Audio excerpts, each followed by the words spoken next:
ট্রেনে কখন খাবার আসবে সেটা জানি না। আর আমরা এখন ট্রেনেই প্রথমবার ভেলপুরি নিয়েছি, যার মধ্যে এই যে সুন্দর করে মুড়িটা মাখিয়ে টাখিয়ে নিয়েছি, আর এটা খাবো। গন্ধটা তো দারুণ বেরিয়েছে, কিন্তু চামচটা লেটেস্ট। এটা দিয়ে কতক্ষণ খেতে পারবো জানি না, নেতিয়ে যাবে মনে হচ্ছে, কাগজের চামচ তো।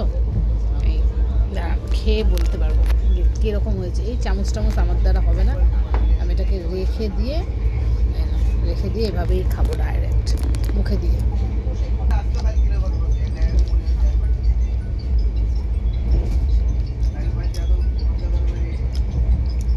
দারুণ খেতে, দারুণ সত্যি, একদম ভেলপুরির মতনই খেতে লাগছে।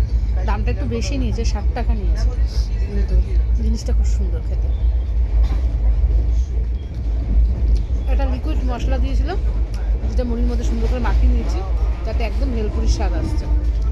ফার্স্ট টাইম খেলাম, প্রথমে ভাবছিলাম যে এত পয়সা দিয়ে নেবো ভালো হবে কিনা, সত্যিই ভালো খেতে জিনিসটা। এই জিনিসটা খুব সুন্দর।